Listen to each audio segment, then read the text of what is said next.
They've got very ambitious targets, and so that requires quite rigorous reforms to be put in place. So you also want to get your exports running. You want your reliable electricity. You want to improve service delivery, like you mentioned now. So phase 2, of course, then continues from the successes of phase 1. In phase 1, we had 4 primary pillars that were focused on.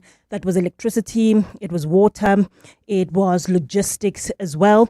And then in phase 2, they then added a few more pillars to continue from, like you mentioned, service delivery, local government in a broader sense, and digital transformation. The visa reforms were also part of phase 1, continuing from there. A lot of work again, Rudy Dix and the team from the presidency, from Treasury, saying a lot has been done. So if we're looking at Q2 in terms of the progress that was made, they're saying of the 30 full reforms that are in place, they've managed to get 50% of those either close to completion or completed. And so for them, that's at least, on par or on track, Mandy, to, get it completed within phase 2. So all 30 reforms, they are saying they are hoping to get done within phase 2. We still have 12 reforms that are delayed or not on track at the moment compared to the initial timeframes that were put in place. But they are still optimistic that they will be able to get those done. Very confidently saying the good news in terms of what they have been able to achieve when it comes to electricity and logistics. Those are the sort of things that, have binding constraints on economic growth. And so when you've got those two rolling, Mandy, you are on a good path to get the economy up to where it is. So at the moment, they are really trying to also deal with some of the shortcomings. They do admit that some of the reforms that they have in place, Mandy, they haven't been able to achieve the marks, or hit the marks rather, to the extent that they were hoping for. So those are the sort of stuff that they want to be dealing with. Service delivery is one of those in a broader sense. Are they still getting the requisite support from the private sector that they need? Operation Vulindlela really centers on that collaboration with the private sector. And so, for example, when you look at logistics, and that's one of their success stories, it's not where it needs to be, but slowly, coming around. But if you look at the logistics sector, for example, the efforts that they have been able to put in place when it comes to capacitating not just the ports, but the rails as well, requires the private sector participation for logistics and rails. In the rail sector, rather, you have the introduction, I think it was in August, Mandy, you had the introduction of private rail operators. And so for them, that's a good example of when they are able to get those relationships and the collaboration going right with the private sector. So still optimistic that they are able to work with the private sector, that it will yield the sort of results that they want. So I think they are hitting the marks with the private sector in that sense, with energy as well. Nokukanya, thank you very much. Nokukanya Mtambo, EWN reporter, speaking to us there about that update from Operation Vulindlela, that collaboration project between the presidency, treasury and the private sector. And I really think that a lot of the big progress we've seen, as Nokukanya describes there, in the energy sector with the visa regimes, the progress being made is largely due to Operation Vulindlela. And hopefully we'll start to see the impact of that at municipal level as well with service delivery. The Midday Report with Mandy Wiener on 702 and Cape Talk is brought to you by Nedbank Commercial Banking. See money differently. So let's go to the court now, because that protest taking place at the High Court in Johannesburg, the City of Joburg, and informal traders continuing their battle today. SERI, the Socio-Economic Rights Institute of South Africa, representing the traders, accusing the city of violating their constitutional right to earn a living. That protest outside the court. Alpha Ramashwana, EWN reporter, joining us now. Alpha, good afternoon to you. We can hear from the background there that obviously a lot of action happening with the protest. Talk us through what's happening outside court. Of course, Mandy, a really, really large group of informal traders have been picketing outside the High Court in Johannesburg for the large part of this morning, really saying that the City of Johannesburg has been discriminating against them. The informal traders are being represented by SERI today in court, and they argue that the municipality is violating their rights and they have been unable to earn a living over the past 30 days, which is when the city removed them from their spots of trading. But the municipality says that by law enforcement has to happen, and it cannot allow informal traders to continue operating in places that are not designated for hawkers. They also argue that they have a permit system and the informal traders need to apply for permits, and they will also no longer allow those without permits to continue operating. They say that it contributes to untidiness in the municipality. You'd know that the G20 summit is happening next month here in Johannesburg, Mandy, and really the mayor has been trying to clean up the city, and it says that without addressing the issue of the mushrooming of informal traders everywhere, the city can never be clean. So this is one of the city's moves to ensure that the CBD is clean. Let's take a listen to what some of the informal traders had to say to us. Listening, cleaning Joburg is what I want to see happening.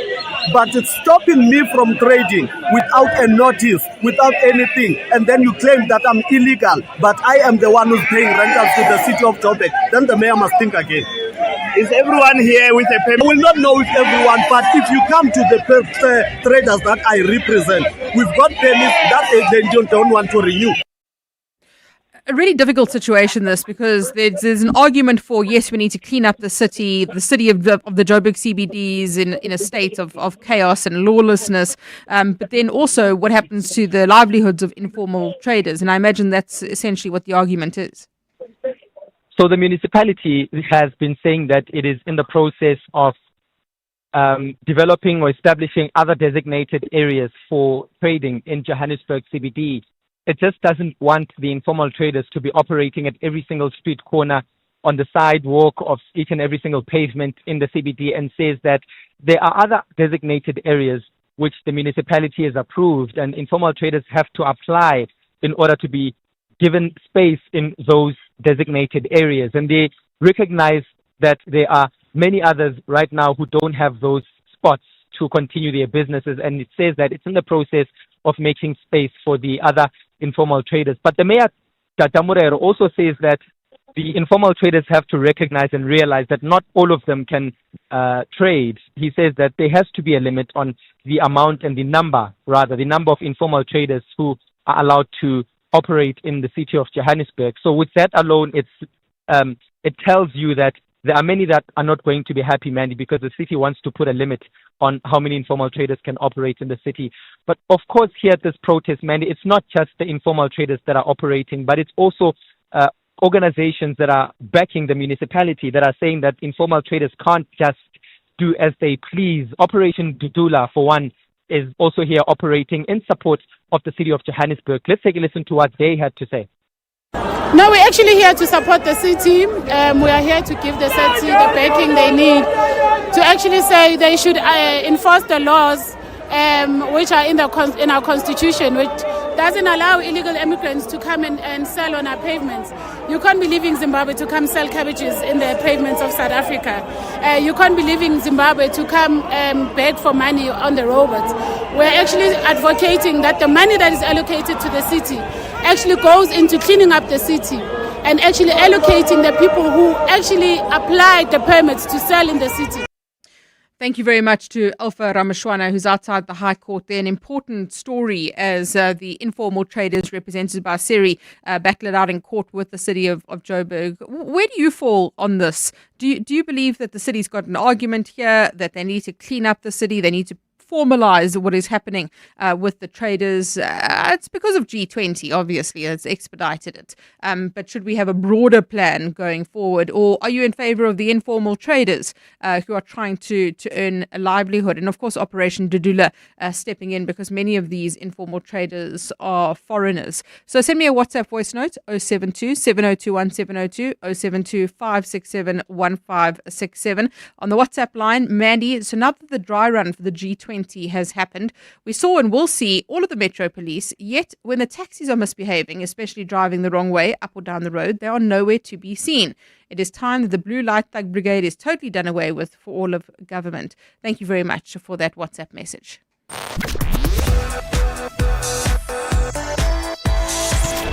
Real growth needs more than just banking, and Nedbank Commercial Banking is your growth partner. Their team of industry experts understand your business and its potential, offering insight to help you see opportunity where others see obstacles. Because when you can see what others don't, you can do what others can't. Think bigger. Think Nedbank Commercial Banking. See money differently. Nedbank is a licensed FSP and registered credit provider.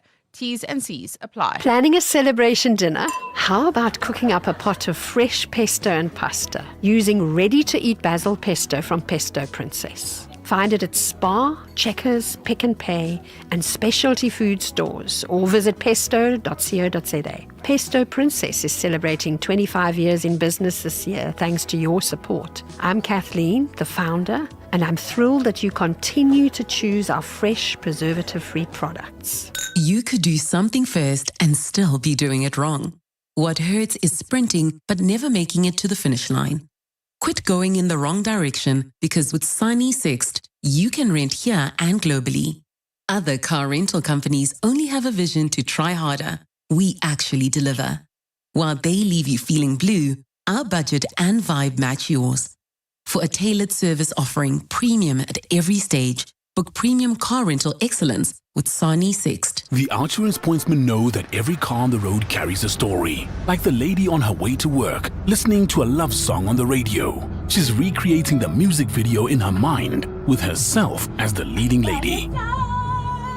The Outsurance pointsmen know it's not just a car in traffic, it's a concert on the move. Every story is different and every story matters. That's why the Outsurance pointsmen have been doing what they do since 2005 in proud partnership with 702.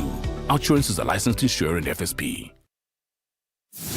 WhatsApp Mandy On 072 702 1702. Mandy, just as you need to provide alternative accommodation for someone who invades land or whatever, these people were operating there for years.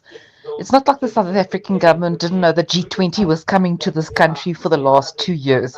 So really, the City of Johannesburg, oh my word, ANC, you are racist towards your own South African citizens. Definitely no amnesty for all of these corrupt people. The only thing good enough for them are orange jumpsuits. The sooner, the better. Karen from Randburg. Thank you very much for those WhatsApp voice notes coming through there. Well, earlier we were speaking to Nokukanya about the update on Operation Vulindlela. The Operation Vulindlela co-head, Rudy Dix, joining us on the line now to speak about where they are. Rudy, good afternoon to you. Thank you very much for your time. Thank you, Mandy, and afternoon to you and the listeners. So tell us in very practical terms, what is Operation Vulindlela busy with and how's the progress going? Well, basically, as when we launched in March, in May, after cabinet approval in March, we really focused on 7 areas for Operation Vulindlela Phase 2: energy, logistics, water, visa reforms, and we added 3 additional reforms. One on spatial inequality that deals with housing and commuter transport. Second, on local government, service delivery, and in dealing with professionalization and ensuring that we can get the institutions and entities to function much better. And thirdly, around digital transformation that would focus on digital public infrastructure and ensuring that we're able to introduce digital IDs and digital payment systems. So those are the 7 areas that we focus on. Progress been made. So this is the second quarter of the first year in the current term. I think we did quite a bit of progress, as the report reflects. There are, of course, delayed challenges, for example, around the unbundling of Eskom and Transnet. These are complicated reforms, of course. We've got to be careful. We've got to deal with financial implications, operational implications. But certainly the objective of creating and unbundling Eskom and Transnet, creating competition in both these spaces are on track. And as the data show, and as we have shown, the reforms are quite important in getting private generation capacity in the electricity space. And of course, the recent announcement by the Minister on third-party train operating companies getting slot sales and also private sector participation in a number of the key corridors. The success of Operation Vulindlela rests on the collaboration with the private sector, but also with various departments that you're working in. Is there still sufficient collaboration and support from the private sector, and also those departments that you're going into? Are they resistant or are they collaborating?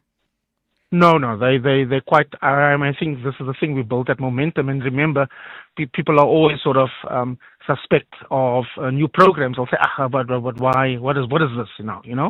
And I think because our sort of reputation around building momentum and delivery and moving at speed in OV1 has impact on a very positive response. And let's talk internally first, politically supported. And reflected and with a positive environment, including with our bureaucracy, with our officials, the director generals, the deputy director generals, chief directors, CEOs of entities. I think these are important people that have been driving the reform. Of course, many raise concerns around how one manages this, around risks, around liabilities, and these are important considerations that we've got to take into account. But the reform is on track. The level of support is there. The level of alignment is there. Even today, many departments and entities are asking to support for us to support them with developing capacity, because these are quite complex things. Think about water partnership office or the transport economic regulator that have to be set up. Are we able to assist in getting capacity for that? And that's where the private sector has played quite a critical role in providing technical capacity that is not always available in the state. But for us, that's quite an important part, and well aligned with the private sector on some of these reforms. Actually, let me not put it that way. I think there's a lot of support from the private sector on the policy choices and decisions that we've made, Mandy. Rudy, thank you so much. Rudy Dix, the Operation Vulindlela co-head, speaking to us there about progress being made with Phase 2. Such an important project when it comes to the turnaround and the restoration progress. It really is a good news story in South Africa. 702. Mandy Wiener. Weekdays 12 to 1 p.m. The Member of Parliament, Fadil Adams, who's also the President of the National Coloured Congress, today laying charges of nepotism against the National Police Commissioner. He has already laid charges against General Nhlanhla Mkhwanazi earlier this week. Let's find out more about that with Babalo Ndenze, EWN parliamentary reporter. Babalo, good afternoon to you. Tell us, why is Fadil Adams laying charges against the National Police Commissioner? Yes, indeed, Mandy. And as you've correctly pointed out there, he was here earlier this week on Tuesday to lay a separate charge against Nhlanhla Mkhwanazi for perjury. But today, he's laying another charge now, or another complaint rather, at the Cape Town Central Police Station against Fanima Semola. He says, Fanima Semola is accusing him of nepotism. He says that the National Commissioner has overseen the employment of no less than 6 close friends and relatives, including, he says, an alleged girlfriend of Fanima Semola's. This issue did come up at the ad hoc committee on these matters, but Nhlanhla Mkhwanazi said at the time that this was an HR matter. But Fadil Adams is adamant that it's not an HR matter. He says it's been happening for quite a while and it needs to be investigated. And he wants the complaints to be investigated and a prosecutor to take a final decision on whether to pursue the matter even further. And he also says, Mandy, this is not a fight back on his part, because he is facing allegations of mishandling classified information related to crime intelligence before both commissions, the Madlanga Commission as well as the ad hoc committee inquiry.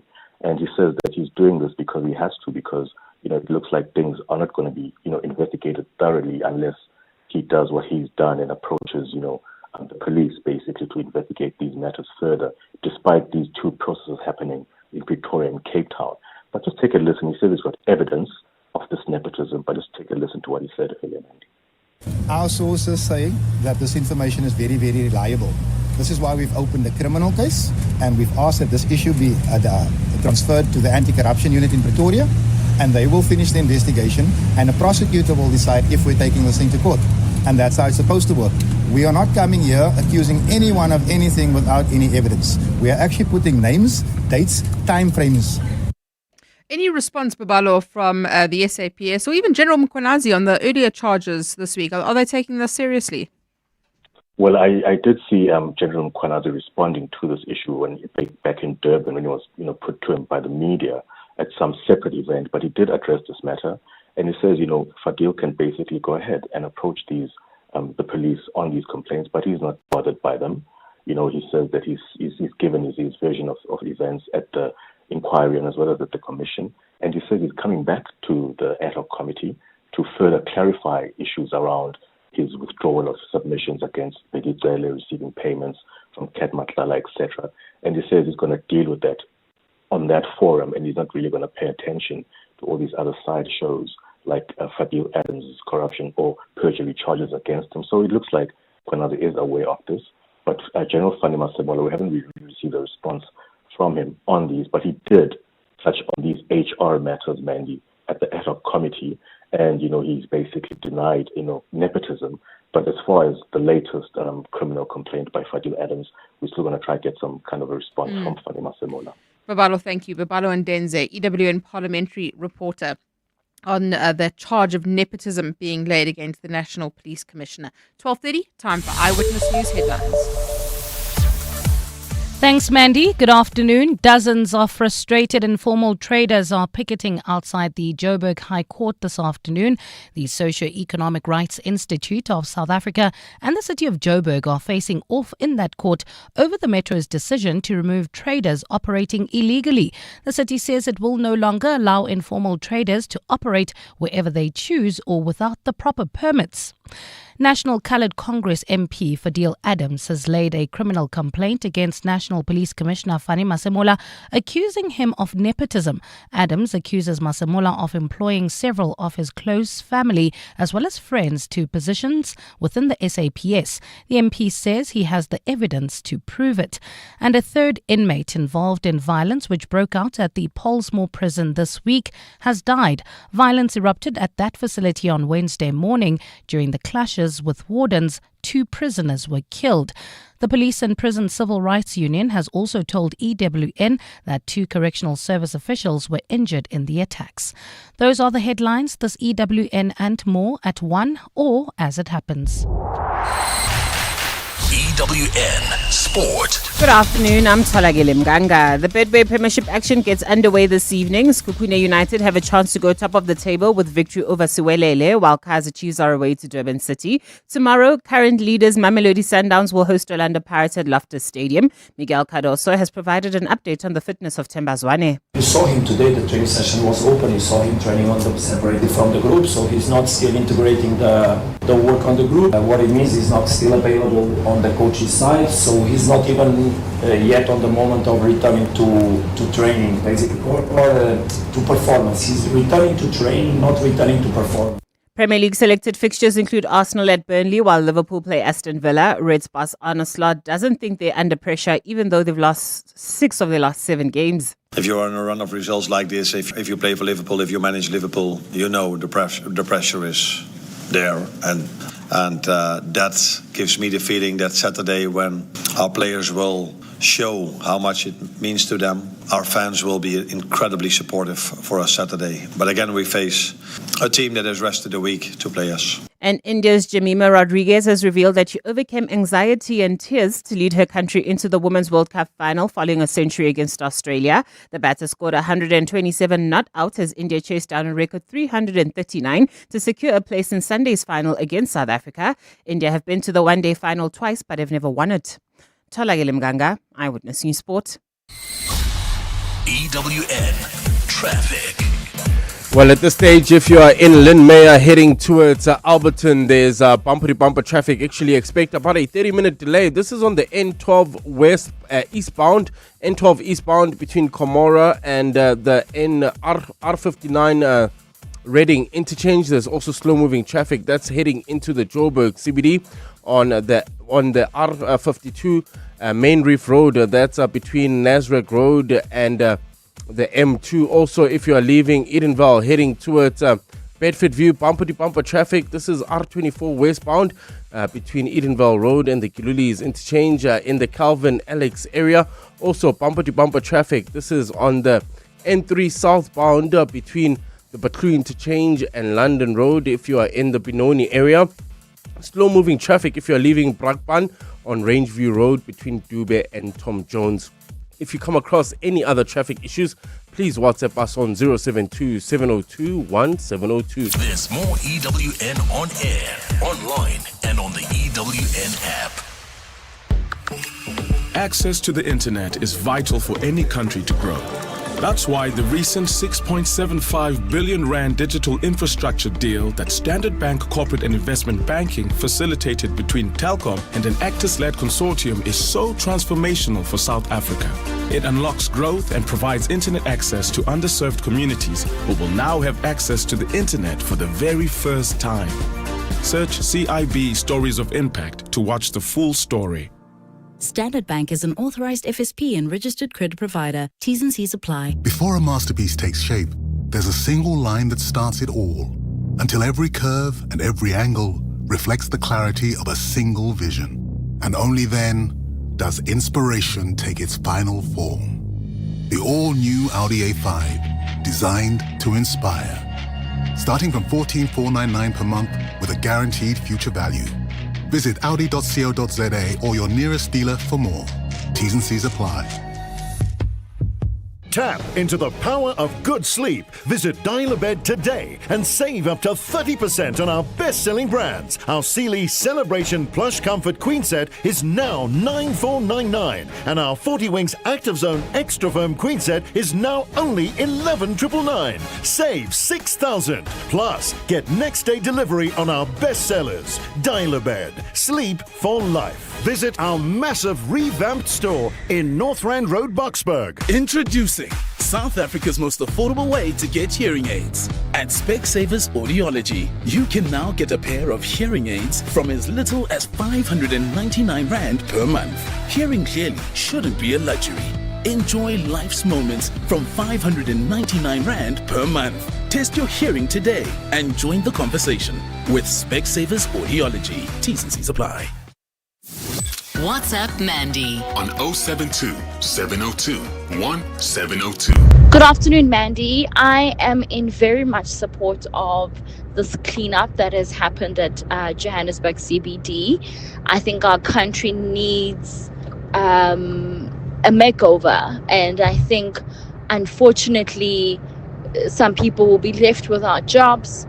But if they are allowed, or rather permitted, to be in South Africa and permitted to sell, then they should find other places to use their permit, but they can't be getting our city dirty and chaotic like it was. So I'm in support. Thank you. Hi, Vaughn from Soshanguve here.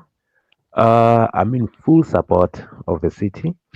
Listen, illegal immigrants or domestic, doesn't matter. They can't just put up a gazebo wherever they think there's traffic or no, it doesn't work like that. There are laws. Thank you very much for those WhatsApp voice notes. On the WhatsApp line, hi Mandy. What big businesses are left in the city of Joburg? Just FNB, Standard Bank and Absa, plus a few others. I find the move to remove informal traders a matter of too little, too late. What G20 delegates will go to the city anyways? The mayor should have planned changes, not impulsive reactionary ones. That's from Snowy. And then Mokhadi says, hi Mandy, what the city is doing is long overdue. In fact, the fact that we see so many foreign nationals express the porous nature of our borders thanks to Operation Dudula. On the WhatsApp line, on the Twitter, Joe says, at Mandy Wiener, the Joburg Council should have a dedicated location where these sellers can sell their products. And Rage Spin says, I support a blanket amnesty for the ANC comrades. 3 conditions: no more stealing, no more supporting of criminal mafias, no more blaming their misdeeds on apartheid. We'll speak to Juanita Hunter about that shortly. The Midday Report with Mandy Wiener on 702 and Cape Talk is brought to you by Nedbank Commercial Banking. See money differently. The 20-year-old suspect linked to the recent Westbury shooting, in which 2 teenagers were killed and 5 others wounded, due to appear in court today. He was arrested by the anti-gang unit this week, just after writing a matric exam. Ntokozo Kumalo, EWN reporter, following that story for us. Ntokozo, good afternoon to you. Thanks for your time. Tell us about what's been happening in court today. Mandy, so there's been a lot of delays since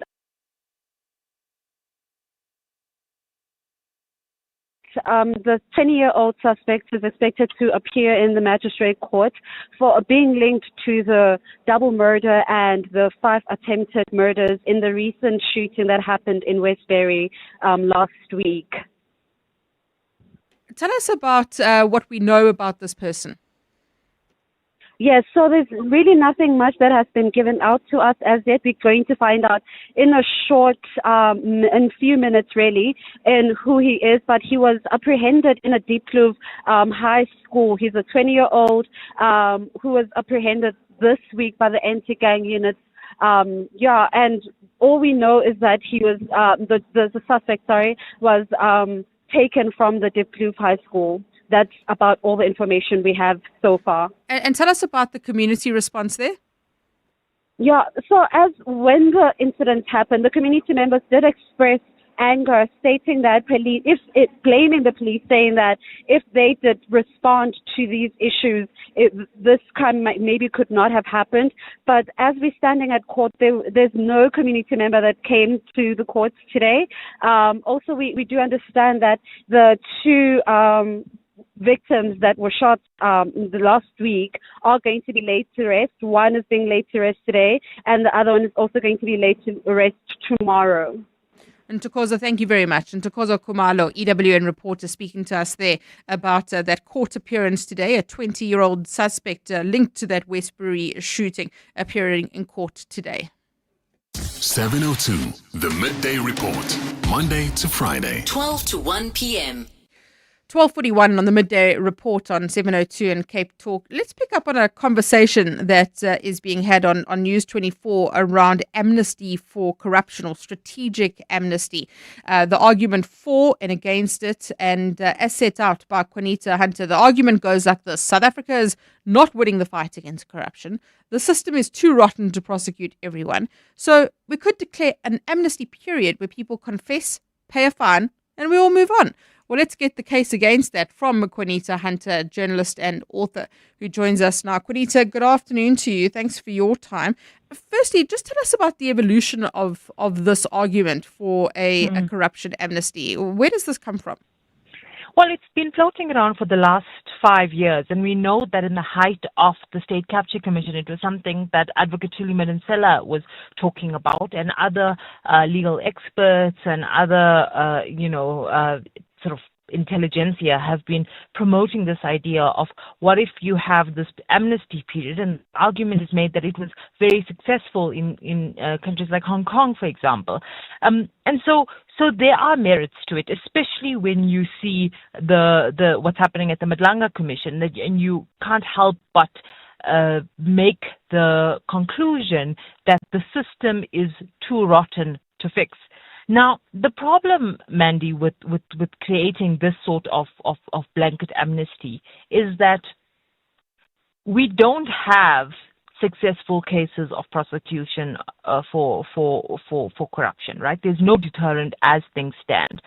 So why do we have this assumption that if you tell corrupt people, hey, come, confess, give up some of your, Lamborghinis and Ferraris and 100 million rand houses, then you could get off scot-free. What would be the incentive for them instead of this current particular status quo, which is essentially will out-lawyer the system and in some cases outbuy the system?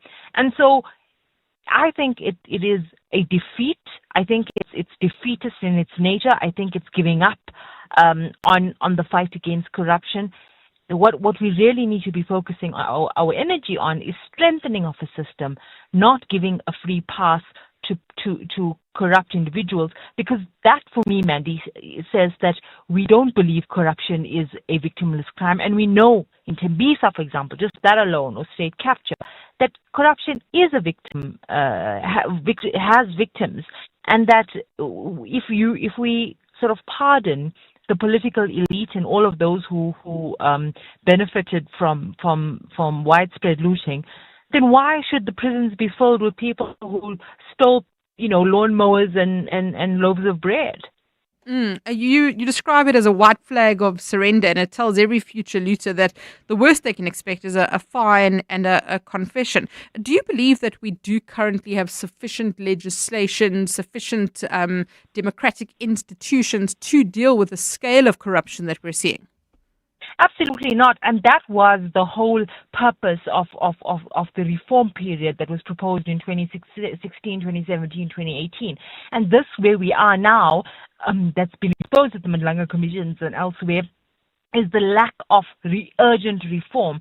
We have death by diagnosis in this country. We diagnose and we diagnose and we diagnose, and there's no urgent intervention. The current framework in the criminal justice system just does not work. The SIU in itself, that legislation has to be the fact that government departments have to pay the SIU for investigations into them is a bad model. The conversations around, the SIU seizing assets, but being a temporary fix, because through a civil process, when your asset forfeiture unit, the NPA, is completely dismantled and disorganized.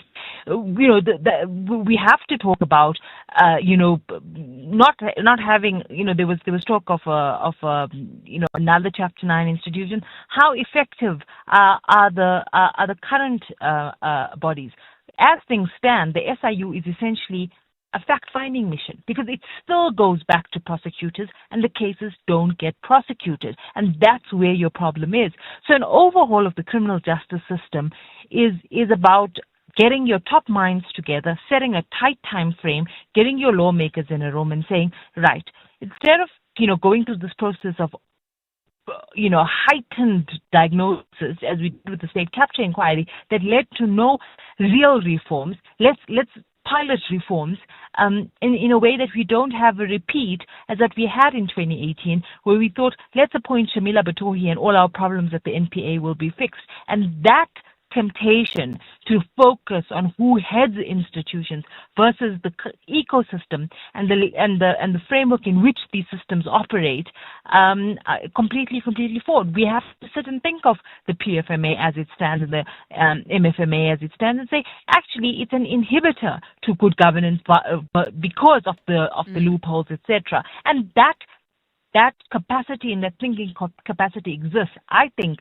it's a lazy, it's an unpatriotic, and it's simply a foolish way to say, no, let's give everyone a blanket amnesty and start from scratch. Basically, what we are saying to young people, to people who have been disenfranchised and disillusioned, this is a free pass for the politically elite who destroyed this country. And you have to face the consequences of it. And I don't think people will take too kindly to that. Juanita Hunter, journalist and author, thank you very much, making the case against an amnesty for corruption. Something big is happening when the family group chat explodes, like the Chamberlain Big Summer Splash promotion, on from 23 October to 9 November. 10% off finest 1903 paint mixing. That's incredible! Amazing deals on outdoor, braai, pool and camping gear. Even the dogs joining in with our social media puppy paw pick competition for a chance to win R1,000. And what's that? You can meet Bucky's Boots live in store at Centurion. Come make a splash with the whole family. Chamberlain, famous for hardware since 1903.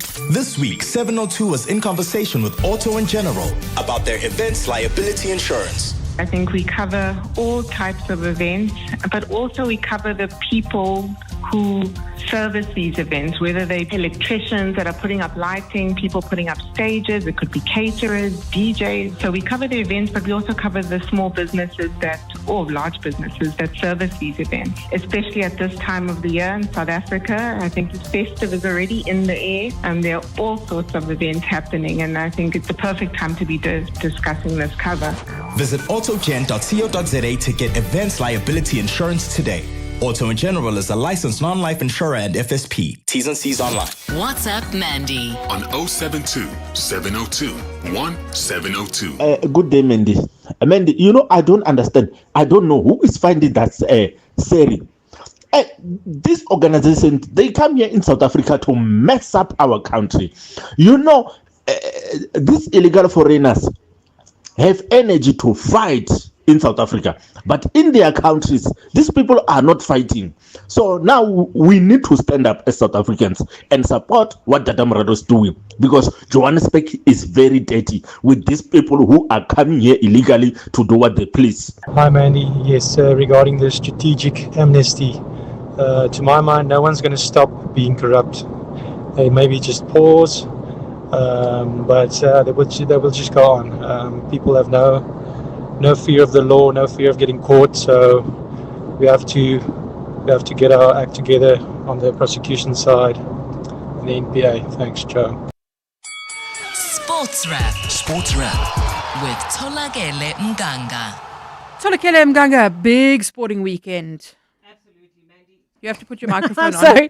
Absolutely, Mandy. Definitely starts on Sunday. It's another final for the Proteas women. The first time they've gotten to an ODI event. We were speaking earlier where I was like, wow. India in India. Yeah, third time's a charm because, of course, we know we've been to 2 T20 finals but haven't won it. But having seen that also India have been to 2 ODI finals, have also never won it. They want to make sure that they're capping off what has been a very amazing campaign. Their only blip was against South Africa, so there will be revenge on the cards. I think we really have to give Mandla Mashimbi a lot of credit. When they started with that 10-wicket defeat, a lot of us were just kind of going, how are they going to get out of this? Rain, for once, had a great part to play in South Africa's chances at a tournament. So I think the ladies do have the mental strength. I think it's the crowd. Unfortunately for them, they're going to be playing against the India team and the India crowd, who will be wanting to make sure that their team are capping off this campaign with victory. I worry about nerves. If you saw how they were in the T20 final, they were nervous and it was debilitating. I do worry about that. I think now that, because we constantly, in every press conference, they're constantly being asked about that. I think for them, they're probably so sick of hearing of, you guys have fallen short, you guys have fallen short.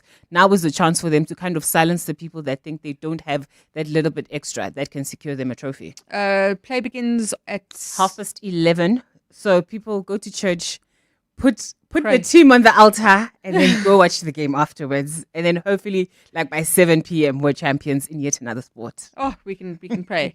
I'm always the eternal optimist, so let's hope.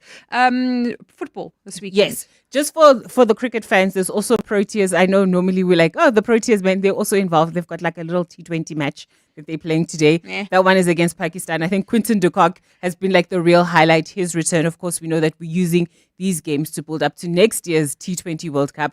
We have a lot of World Cups in cricket happening at the moment. So for them, the men also play today. Then they've got the third and final T20 happening on Sunday. And then in football, it all starts tonight. Durban City up against Kaizer Chiefs.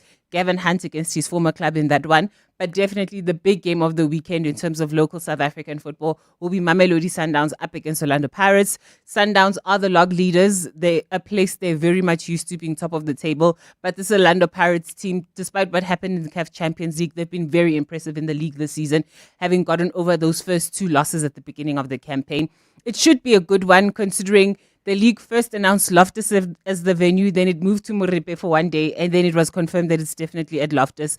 But it's 2 of the best teams in South African football going up against each other. So hopefully, with the weather being gloomy, people can just sit in front of their couches and just watch the best of South African sports. And then there's rugby as well. Yes, the Boks, they're back in action. They're doing their outgoing tour. They're kicking it off against Japan tomorrow. We know with Japan, we can never be too comfortable because right when we think we're good, Japan like to bring us down to earth. And it's an Eddie Jones coach Japan side. So even that will be another factor for the team. So there's lots to watch out for this weekend. What time's kickoff?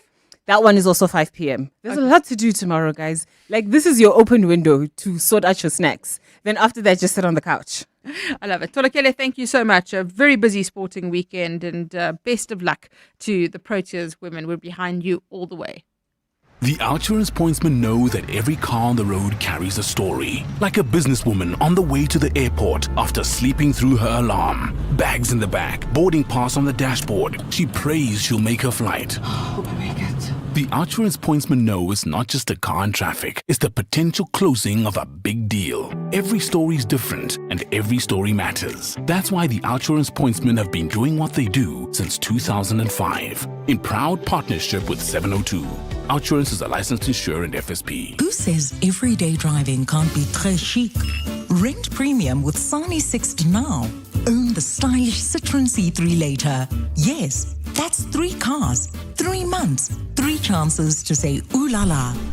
Just book directly on sani.co.za. Call us or rent at any branch between 1 November and 31 January, and you're automatically entered into the draw. Bon voyage with Sani Sixt and win. T's and C's apply.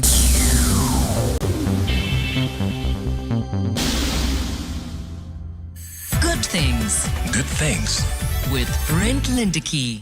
Wrapping up the week for us, as always, Brent Lindeque, the Good Things Guy. And the Good Things Guy with Brent Lindeque is brought to you by Bonitas, a medical aid for South Africa. Hi, Brent. Happy Friday.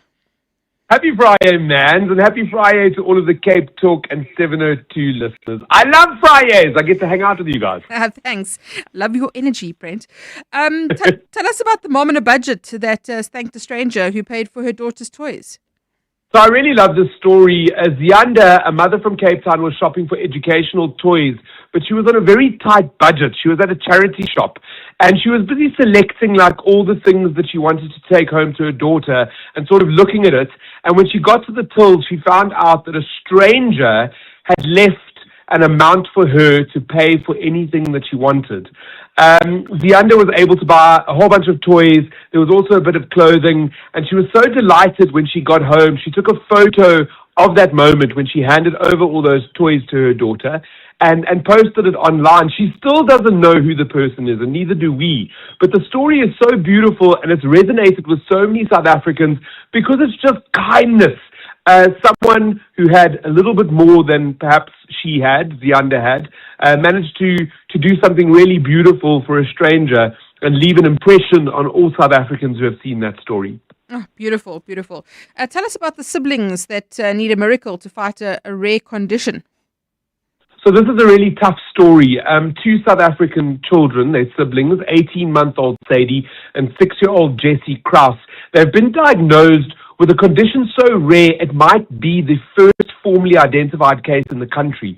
It's called DOC8 immunodeficiency syndrome, and it basically means that their immune system is severely compromised. They live a different life to what normal toddlers would. The treatment to sort of help them is a stem cell transplant that only specialists can do in the USA. And this family are trying to raise between 20 to 30 million rand to make it financially possible to get these kids the support they need. But here's the good part of the story. They launched a crowdfunding campaign a little over 18 days ago. And in just 18 days, South Africans have come together to raise over 300,000 rand towards that goal. I know that sounds like a drop in the ocean compared to what they need, but just to see South Africans rallying together to help this family is really a special thing. And South Africans are so good at doing that. Tell us about the students who surprised their lecturer with a thank you party. I absolutely love this story because teachers and lecturers, good teachers and lecturers, they make us the people that we are today. And Boitumelo Diale, who is a lecturer at the University of Cape Town, her students asked her for a special class. They said, we needed you. One more class before exams. Please, can we put it together? And so she did. And when she walked into the class, the students all surprised her with a massive thank you celebration for giving them all the skills that they needed to get to the end of the year. And she actually surprised them because she wore exactly the same dress she had worn on their very first day of class. But what I love about this story is that she had a sort of very candid conversation with all the students. And in her closing words, she spoke about imposter syndrome. And she reminded the students that they aren't the degrees, they aren't the things that they've been doing all this year. They are absolutely everything, and they deserve to be here in this world and making their place or carving their place in this world. It's just a really cool story about a really beautiful lecturer. So big ups to her, and they did give her flowers, but we're giving her flowers on the show today as well. Oh, I love that. What a great story. Hey, Brenty, wouldn't it be amazing if the Proteas won on Sunday? I want to say this, and I've got rose-tinted glasses on, but I feel it in my tummy. I think they're going to do it. And if they don't, just getting to this stage is a win already. We're so proud of them. As always, wrapping up the week for us, Brent Lindeque, the Good Things Guy with his rose-tinted glasses on. And get the care you need and when you need it with Bonitas, the medical aid for South Africa with strong reserves and financial performance. Bonitas can afford to pay your claims and was voted the #1 medical aid in the Ask Africa Orange Index. Choose from a range of plans tailored to meet your needs. Visit bonitas.co.za and find your plan. T's and C's apply. Oh, I didn't let Brent say the thing. He always says the thing at the end, and I cut him off before he could say it. So wishing you only good things. 702, the Midday Report, Monday to Friday. 12 to 1 p.m.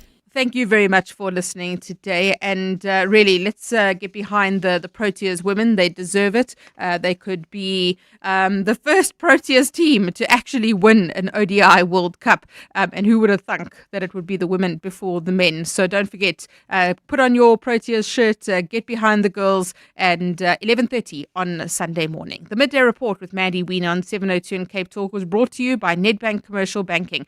Think bigger. Think Nedbank Commercial Banking. It's 1 o'clock. This is EWN. Frustrated informal traders protest outside the Joburg High Court, and a third inmate succumbs to his injuries following the Polsmoor violence.